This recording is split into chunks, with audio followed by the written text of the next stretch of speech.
Hello guys, welcome to my channel all is well.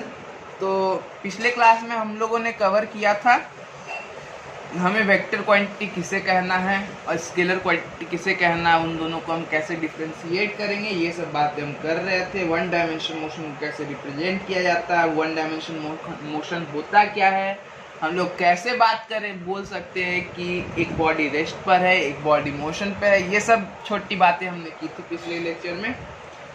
तो ये आज हमारा दूसरा लेक्चर है इस मोशन वन डायमेंशन का। उम्मीद है कि आपने पहला वीडियो देखा होगा और पहला वीडियो देख करके ही आए हैं, तब आपको और ज़्यादा इंजॉयमेंट मिलेगा इस वीडियो को देखने में।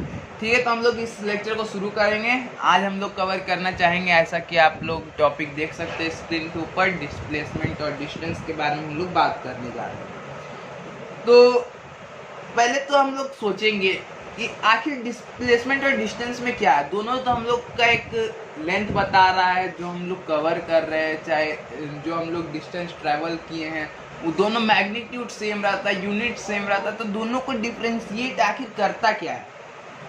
तो पहले तो मैं बता देना चाहूँगा कि ये जो डिस्प्लेसमेंट है ये एक वेक्टर क्वांटिटी है और डिस्टेंस स्केलर क्वांटिटी है। तो आपको अगर आप पिछला वीडियो देख के आए हैं तो आपको पता होगा कि वेक्टर क्वांटिटी और स्केलर क्वांटिटी में डिफरेंस क्या है, और आप ये दोनों क्वांटिटीज़ के बारे में ही जान के आप लोगों को बहुत सारी बातें क्लियर हो गई होंगी कि डिस्प्लेसमेंट और डिस्टेंस के बीच में अंतर होता क्या है। तो डिस्प्लेसमेंट हम लोग मुख्य तौर से कहते हैं, अगर हम लोग जिधर ट्रैवल कर रहे हैं उसका हम लोग डायरेक्शन भी स्पेसिफाई कर देते हैं तो वो डिस्प्लेसमेंट हो जाता है। जैसा कि हम लोग वेक्टर क्वांटिटी के बारे में जान रहे हैं, ये मैं बेसिक बता रहा हूँ, एकदम बेसिक, इसका डेफिनेशन तक भी अभी तक हम लोग नहीं पहुँचे हैं। और डिस्टेंस होता है हम लोग डायरेक्शन स्पेसिफाई नहीं कर रहे हैं, अगर जैसा कि हम लोग स्केलर क्वांटिटी के बारे में बात कर रहे हैं। तो डिस्प्लेसमेंट का एक्चुअल जो डेफिनेशन होता है वो होता है शॉर्टेस्ट डिस्टेंस बिटवीन 2 पॉइंट। तो डिस्प्लेसमेंट के बारे में हम लोग बोलते हैं कि अगर हम लोग 2 पॉइंट के बीच में ट्रैवल कर रहे हैं, 2 पॉइंट के ट्रैवल करने के बीच में हम लोग किसी भी तरीके से ट्रैवल कर सकते हैं। अगर हम लोग 2 पॉइंट को मेंशन कर देते हैं, ये पॉइंट ए है और ये पॉइंट बी है, तो इस पॉइंट ए से बी पे हम लोग जाने के लिए बहुत सारा मेथड इस्तेमाल कर सकते हैं, बहुत सारा पाथ हो सकता है, बहुत सारा पाथ हो सकता है। हम इस तरह जा सकते हैं, हम इस तरह घूम करके जा सकते हैं, लेकिन एक तो सबसे छोटा पाथ होगा ना जो इस दोनों को ज्वाइन कर रहा है सबसे स्मॉलेस्ट पाथ से, उसी स्मॉलेस्ट पाथ को हम लोग कहेंगे डिस्प्लेसमेंट।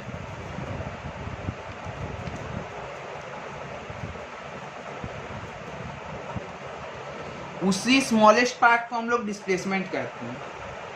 ठीक है, अब डिस्टेंस हम लोग किसको बोलते हैं? डिस्टेंस होता है टोटल पाथ ट्रैवल। ए से बी तक कुछ डिस्टेंस पे गए, ठीक है, तो ए से बी कुछ डिस्टेंस पे गए तो हम घूम करके गए, 5 किलोमीटर हम ट्रैवल किए।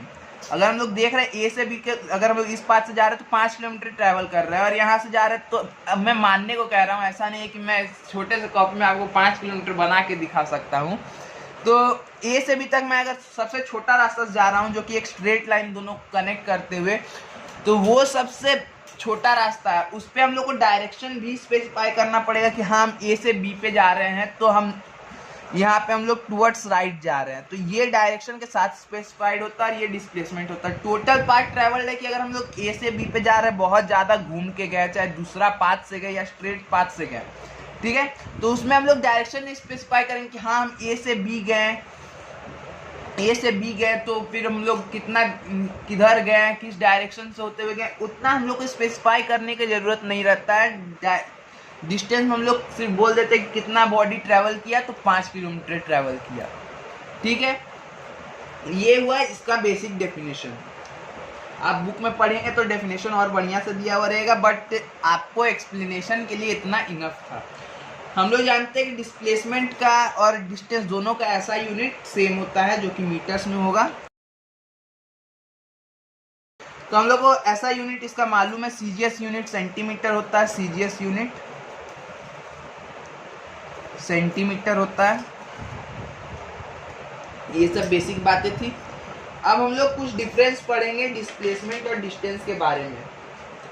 तो हम लोग डिस्प्लेसमेंट को कैसे रिप्रेजेंट करते हैं इसके ऊपर मुझे नहीं लगता है कि कुछ ज़्यादा बोलने की ज़रूरत है। अगर हम लोग बात करेंगे वेक्टर क्वांटिटी को कैसे रिप्रेजेंट किया जाता है, तो वेक्टर क्वांटिटी को हम लोग एक एरो से रिप्रेजेंट करते हैं। डिस्प्लेसमेंट के यहाँ पे हम लोग लिख सकते हैं एस, जो कि इसका सिंबल है, उसके ऊपर एक एरो देना पड़ेगा क्योंकि एक वेक्टर क्वांटिटी हम इसके हेड पे एरो देते हैं। ऐसा नहीं है कि ये जो एरो हमने हेड पे दिया है, ये जो एरो हमने हेड पे दिया है, ये एरो इसका डायरेक्शन बता रहा है, ऐसा नहीं है। हम लोग अगर किसी भी डायरेक्शन में दे रहे हैं हम लोग इसको एरो इसी तरह देंगे, या फिर हम लोग बोल्ड लेटर्स में भी इसको लिख सकते हैं। और डिस्टेंस को हम सिर्फ एस से रिप्रेजेंट करते हैं। ये इसका रिप्रेजेंटेशन हो गया, ठीक है। अब हम लोग बात करेंगे कुछ डिफरेंसेस, जैसा कि हम बता चुके हैं लेकिन उसको और अच्छे से हम एलाबोरेट करेंगे। Distinctions between distance and displacement, ठीक है। तो पहला जो डिस्टिंक्शन लिखने जा रहे हैं वो है कि हम लोग डिस्प्लेसमेंट को जीरो कर सकते हैं पर डिस्टेंस को जीरो नहीं कर सकते हैं, ठीक है। तो डिस्प्लेसमेंट को हम लोग नेगेटिव भी बना सकते हैं, पॉजिटिव भी हो सकता है, ये इसके वेक्टर क्वांटिटी होने के कारण हो रहा है, ठीक है। अगर हम लोग इसके डायरेक्शन को स्पेसिफाई करेंगे तो हम अजम्पशन लेते हैं एक कि एजम्पशन लेते हैं अगर हम लोग एक्स एक्सिस की तरफ, पॉजिटिव एक्स एक्सिस की तरफ जा रहे हैं तो हम पॉजिटिव डायरेक्शन में लेंगे, जिसे हम लोग ईस्ट कहते हैं। अगर ईस्ट में जा रहे हैं तो हम लोग उसको पॉजिटिव लेंगे, वेस्ट में जा रहे हैं तो नेगेटिव, ऊपर जा रहे हैं यानी कि नॉर्थ में जा रहे हैं तो पॉजिटिव लेंगे, साउथ में जा रहे हैं तो नेगेटिव लेंगे। इस तरह के कुछ एजम्पशन हम लोग लिए हैं। आपकी मर्जी है वो एजम्पशन ले ली गई है, लेकिन एग्जाम में प्रिफरेबल एजम्पशन वही है जो मैंने अभी आपको बताया है, ठीक है। तो अगर हम लोग बात करें कि डिस्प्लेसमेंट जीरो कैसे हो सकती है, अगर कोई बॉडी चल रहा है एक पोजीशन से दूसरे पोजीशन पे, कोई बॉडी चल रहा है तो वो कुछ ना कुछ तो डिस्टेंस ट्रेवल किया ही होगा, तभी तो हम लोग को उसमें बात हो रही है कि डिस्प्लेसमेंट जीरो है चाहे कुछ है, तो मैग्नीट्यूड तो कुछ होना ही है ना। अगर एक बॉडी ट्रेवल कर रही है, एक बॉडी अपना पोजीशन से हिल रहा है तो उसको डिस्टेंस तो कुछ ट्रेवल करना, उसका मैग्नीट्यूड तो होगा ही। तो फिर हम कैसे बोल सकते हैं कि उसका डिस्प्लेसमेंट जीरो है, ये समझने वाली बात है। तो अगर हम लोग देखेंगे, अगर हम लोग कुछ देखेंगे कि हम एक पोजीशन से शुरू करते बॉडी को मूव कराना, ठीक है। यहां से हम ईस्ट की तरफ गए, ईस्ट की तरफ गए 5 किलोमीटर, ठीक है। फिर ईस्ट से रिटर्न किए तो ईस्ट की तरफ गए तो हम लोग अगर डिस्प्लेसमेंट की बात करते हैं तो प्लस 5 किलोमीटर हो जाता है, ठीक है। और वापस रिटर्न करते हैं, ए से बी पहले गए, फिर बी से ए वापस रिटर्न करते हैं। पहले तो गए फिर वापस आ गए, ठीक है। तो वापस आ गए तो हम लोग देखते हैं कि वही पोजीशन पे पहुंच गए, और जब वापस आ रहे डायरेक्शन चेंज हुआ, डायरेक्शन अगर रिवर्स होता है, डायरेक्शन देखिए एकदम रिवर्स हो गया, 180 डिग्री से मुड़ गया है, तो यहाँ पे हम लोग का जो सिंबल होगा, साइन होगा, वो माइनस का हो जाएगा प्लस की जगह पर, ठीक है। तो अगर हम लोग टोटल बात करेंगे, यहाँ ए होगा, टोटल बात करेंगे कि हम लोग टोटल डिस्प्लेसमेंट कितना हुआ, डिस्टेंस कितना हुआ इस केस में। तो देखिए अगर हम लोग डिस्प्लेसमेंट का बात करते हैं तो दोनों को ऐड कर देंगे टोटल डिस्प्लेसमेंट के लिए। टोटल डिस्प्लेसमेंट को अगर हम लोग ऐड करते हैं तो देखते हैं कि डिस्प्लेसमेंट हो जा रहा है 0, और डिस्टेंस को वहीं पे अगर हम लोग ऐड करेंगे तो वो 0 नहीं होगा क्योंकि उसको हम लोग डायरेक्शन के साथ स्पेसिफाई नहीं करते हैं।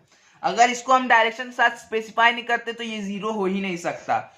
यहाँ पे हम लोग सिर्फ इसका मैग्नीट्यूड के ऊपर कंसंट्रेट करेंगे। ये माइनस साइन और ये प्लस साइन सिर्फ इसके डायरेक्शन को बता रहा है। ये ईस्ट में जा रहा है इसीलिए पॉजिटिव है, वेस्ट में जा रहा है इसीलिए नेगेटिव है।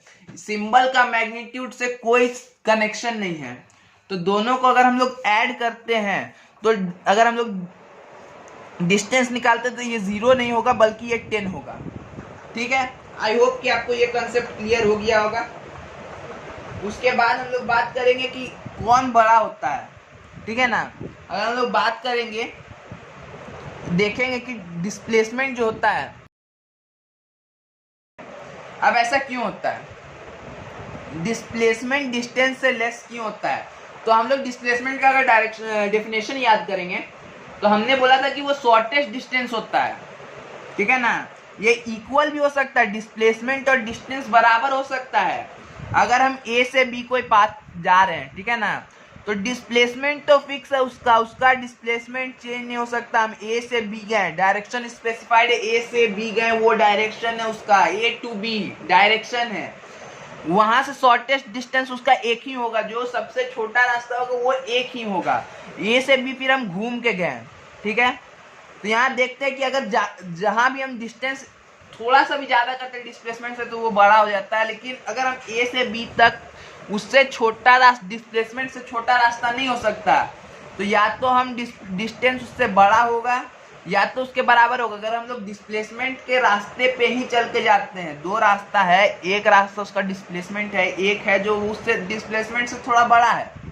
तो अगर हम लोग डिस्टेंस ट्रैवल करने के लिए डिस्प्लेसमेंट के रास्ते पे चलते हैं तो वो सबसे छोटा रास्ता होगा, यानी कि ये, इसीलिए डिस्टेंस हमेशा बड़ा होता है डिस्प्लेसमेंट से, ठीक है, या तो बराबर होगा, ठीक है। अब नेगेटिव के बारे में तब हम लोग बात कर लेते हैं। एक चीज मैं भूल गया बताना, नेगेटिव कैसे हो सकता है। यहाँ पे अगर हम लोग देखेंगे कि मैंने बता दिया जीरो कैसे हो सकता है, पॉजिटिव कैसा होता है, ये तो साइन से ही आप लोगों को पता चल रहा होगा। नेगेटिव कैसा होता है कुछ एक्सटेंट तक मैंने बता दिया है, पर कंप्लीट डेफिनेशन नहीं दिया है। अगर हम लोग देखेंगे कि यहाँ पर हम ए से बी तक गए 5 किलोमीटर, और बी से ए वहीं पर हम लोग अगर 5 से थोड़ा सा ज़्यादा 6 किलोमीटर चल जाते हैं, तो यहाँ जो टोटल डिस्प्लेसमेंट इस केस में हो जाता है -6 किलोमीटर, ठीक है। दोनों को ऐड करने पे अगर हम लोग देखेंगे तो हम लोग का डिस्प्लेसमेंट जो आता है वो हो जाता है -1 किलोमीटर, सॉरी यहाँ, ठीक है। तो यहाँ पे -1 किलोमीटर हो जाता है, ठीक है ना। तो यहाँ पर हम लोग देख रहे हैं कि डिस्प्लेसमेंट नेगेटिव में भी आ गया। अगर हम लोग एक इनिशियल पॉइंट से ही हम लोग पीछे डायरेक्शन में चलते हैं, ठीक है ना, हम लोग अगर वेस्ट डायरेक्शन में चलते हैं जो कि पॉजिटिव डायरेक्शन से बिल्कुल उल्टा है, तो यहाँ पे हम लोग कुछ भी इनिशियल में ही ट्रैवल करेंगे तो वो नेगेटिव में ही लिया जाएगा। नेगेटिव और कुछ नहीं है, नेगेटिव सिर्फ साइन को बता रहा है। इसी के साथ मैं आगे बढ़ रहा हूँ। मुझे पूरी उम्मीद है कि आपको मेरा बताया हुआ हर एक कंसेप्ट क्लियर हो रहा है। स्पीड और वेलोसिटी, डिस्टेंस और डिस्प्लेसमेंट समझने के बाद स्पीड और वेलोसिटी समझना थोड़ा आसान हो जाता है। बहुत इंपॉर्टेंट टॉपिक है आप लोगों के लिए, तो अभी सारा टॉपिक ही इंपॉर्टेंट है। आप लोग देख रहे हैं कि हम लोग ये दोनों टॉपिक को साथ में पढ़ रहे हैं, मतलब ये दोनों क्वांटिटी एक ही चीज है, रफ्तार को बताती है। स्पीड या वेलोसिटी माने कितना तेजी से वो बॉडी मूव कर रहा है, ठीक है। तो दोनों को डिफरेंस अलग यही डिस्टिंक्ट यही करता है कि एक क्वांटिटी हो जाता है आपका स्केलर क्वांटिटी जो कि स्पीड है, स्पीड इज स्केलर, और वेलोसिटी हो जाता है vector quantity, velocity is vector, ठीक है। तो स्पीड स्केलर, यहाँ से आपको पता चल रहा होगा कि स्पीड स्केलर और वेलोसिटी वेक्टर है।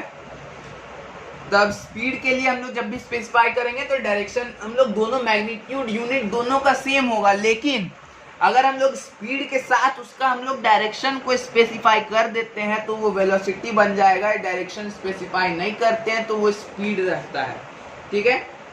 Rate of change of distance, speed का जो एक्चुअल डेफिनेशन होता है वो होता है rate of change of distance with time.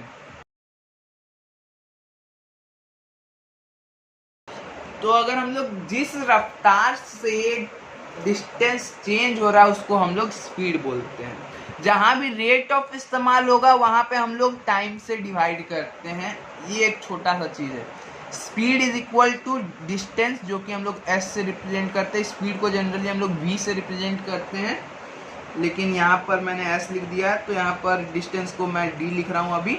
लेकिन जनरल जो नोटेशन होता है वो स्पीड के लिए वी होता है, और वेलोसिटी के लिए वी के ऊपर अगर हम लोग एरो लगा देते हैं जो कि वेक्टर का नोटेशन होता है तो वो हम लोग वेलोसिटी को डोनेट कर रहे हैं, ठीक है।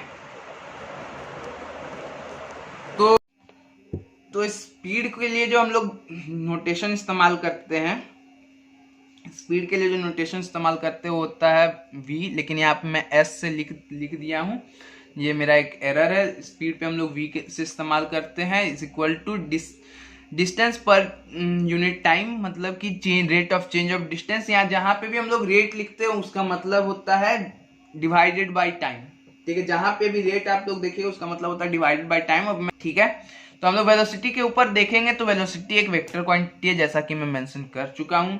अगर हम लोग rate of change of displacement को हम लोग वेलोसिटी बोलते हैं, ठीक है। तो हम लोग वेलोसिटी को बताने के लिए अगर एक हम लोग रेफर करेंगे कार को लेकर के, या फिर आप दौड़ रहे हैं तो हम लोग बोलेंगे, स्पेसिफाई करेंगे अगर कि आप 10 किलोमीटर पर आवर के स्पीड से नॉर्थ के तरफ भाग रहे हो, चाहे साउथ के तरफ भाग रहे हो, तो उसे वेलोसिटी बोलेंगे। और अगर हम सिर्फ बोलेंगे 10 किलोमीटर स्पीड से आप भाग रहे हो तो उसे स्पीड बोला जाएगा। दो तरह की स्पीड होती है, एक होती है यूनिफॉर्म, एक होती है इंस्टेंटेनियस। इन दोनों को डिफरेंशिएट एक ही चीज से किया जा सकता है कि यूनिफॉर्म जब हम लोग बात करेंगे तो यहां पर होता है equal distance travelled in equal interval of time. अगर हम लोग को एक टाइम पीरियड दिया गया है कि हम अगर एग्जामिन करेंगे एक ऑब्जेक्ट को, एक बॉडी को कुछ एक पर्टिकुलर टाइम पीरियड के लिए, जैसे कि 5 मिनट के लिए हम एग्जामिन करेंगे। अगर 5 मिनट में वो 10 किलोमीटर चलता है, फिर अगले 5 मिनट के लिए हम उस बॉडी को एग्जामिन करेंगे। 1 मिनट मैं इसे डायग्रामेटिकली अगर एक्सप्लेन करूंगा तो वो बढ़िया रहेगा। एक कार है मेरे पास, ठीक है, उसको हम 5 मिनट में अगर देखते हैं तो 5 मिनट में after t is equal to 5 minute में वो कार कुछ x डिस्टेंस ट्रेवल करता है, x डिस्टेंस ट्रेवल करता है, ठीक है। अब फिर नेक्स्ट 5 मिनट में अगर हम लोग देखेंगे उसी कार को t is equal to 5 minute में, ठीक है ना, तो हम लोग देखेंगे कि वो फिर से 5 किलो x डिस्टेंस ही ट्रेवल किया है, ठीक है। x डिस्टेंस यहाँ पे मैं एक वेरिएबल के तौर पे बोल रहा हूँ, x कुछ भी हो सकता है, 5, 10 किलोमीटर, 15 किलोमीटर, 20 किलोमीटर। तो हम लोग अब बात करने जा रहे हैं यूनिफॉर्म स्पीड के बारे में, तो बात कर ही ली, अब यूनिफॉर्म वेलोसिटी के बारे में बात करेंगे। तो यूनिफॉर्म वेलोसिटी कहीं से कुछ अलग नहीं है, इसमें है कि हम लोग को डायरेक्शन के साथ स्पेसिफाई करना पड़ता है। एक्चुअली ये बात ऐसा है कि अगर हम लोग 5 किलोमीटर का डिस्प्लेसमेंट ट्रेवल कर रहे हैं 5 मिनट में, फिर अगला 5 किलोमीटर हम लोग ट्रेवल कर रहे हैं 5 ही मिनट में, तो वो यूनिफॉर्म स्पीड तो बोल दिया जाएगा। लेकिन अगर हम लोग 5 किलोमीटर नॉर्थ में ट्रेवल कर रहे हैं तो हम लोग वो 5 किलोमीटर नॉर्थ में भी ही अगला जो डिस्टेंस हम लोग ट्रेवल करेंगे तभी हम लोग उसको यूनिफॉर्म वेलोसिटी बोल सकते हैं। ऐसा नहीं है कि अगर हम लोग 5 किलोमीटर 5 मिनट में नॉर्थ में ट्रेवल किए, फिर 5 किलोमीटर 5 मिनट में साउथ में ट्रेवल किए, तो उसको यूनिफॉर्म वेलोसिटी तो नहीं बोलेंगे, लेकिन यूनिफॉर्म स्पीड जरूर बोलेंगे, ठीक है। नॉन यूनिफॉर्म इसी का वाइस वर्सा हो जाएगा कि अगर हम लोग अनइक्वल डिस्टेंस ट्रेवल करते हैं इक्वल इंटरवल ऑफ टाइम में, तो उसको कहेंगे यूनिफॉर्म वेलोसिटी या यूनिफॉर्म स्पीड। यूनिफॉर्म वेलोसिटी के लिए आप लोग ये भी बोल सकते हैं कि अगर आप लोग डिफरेंट डायरेक्शन में वही डिस्टेंस को ट्रेवल कर रहे हैं, डिफरेंट डायरेक्शन में ट्रेवल कर रहे हैं, उसका स्पीड अनइक्वल डिस्प्लेसमेंट ट्रेवल कर रहे हैं, तब यूनिफॉर्म वेलोसिटी अनयूनिफॉर्म हो जाता है, ठीक है। अब हम लोग अगला टॉपिक पे बात करेंगे जो कि है इंस्टेंटेनियस स्पीड। इंस्टेंटेनियस स्पीड अगर हम लोग आप लोग बाइक तो चलाते ही होंगे, आजकल के समय में सब चलाते हैं। तो बाइक चलाते समय आपने देखा होगा कि स्पीडोमीटर जो आपका लगा हुआ रहता है वो आपका जब भी आप किसी भी रोड पे चला रहते हैं तो आपके एक पर्टिकुलर इंस्टेंट पे जिस टाइम पे आप उस स्पीडोमीटर को देखते हैं उस पर्टिकुलर टाइम पे ही वो आपको स्पीड आपका बताता है कि हाँ अभी आप 5 किलोमीटर प्रति घंटे से चल रहे हैं, फिर 50 पे पहुंचा देते हैं, फिर 10 पे पहुंचा देते हैं। तो वो आपका इंस्टेंट टाइम बताता है, इंस्टेंट टाइम पे आपको बताता है कि आपका स्पीड क्या है, इसलिए उसको कहते हैं इंस्टेंटेनियस स्पीड। इंस्टेंटेनियस वेलोसिटी आपको डायरेक्शन अगर आप उसके साथ जोड़ देते तो इंस्टेंटेनियस वेलोसिटी। अब हम लोग अगला टॉपिक पे बात करेंगे जो कि है एवरेज स्पीड।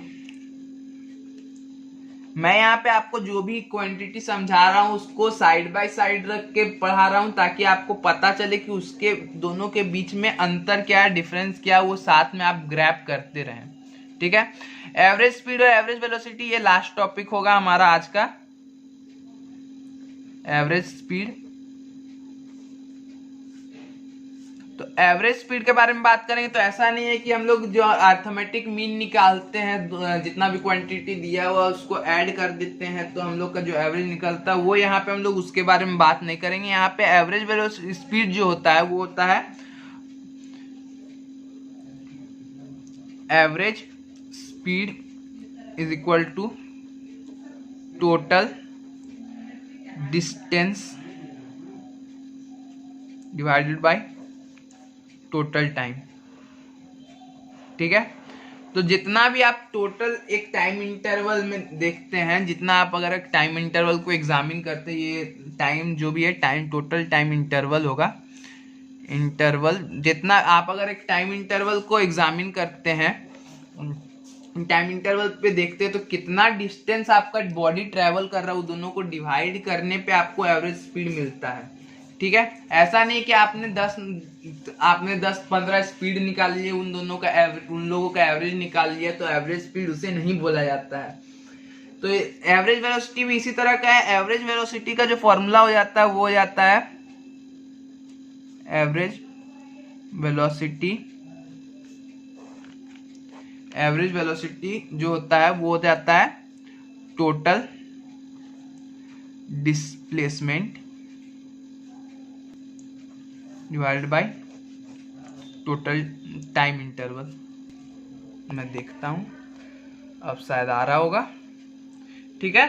तो इसी के साथ आज का वीडियो में वाइंड अप करना चाहूँगा। अगले वीडियो में हम फिर से इसी टॉपिक को कंटिन्यू करेंगे। इसमें कुछ और बातें हैं, जैसे कि अगर हम लोग एक वेरिएबल वेलोसिटी के एक एग्जांपल को लेकर के बात करेंगे, सर्कुलर मोशन जब कोई भी बॉडी करता है उसको लेकर के डिस्टिंक्शन करेंगे स्पीड और वेलोसिटी के बीच में, एक्सेलरेशन और रिटार्डेशन का टॉपिक शुरू करेंगे।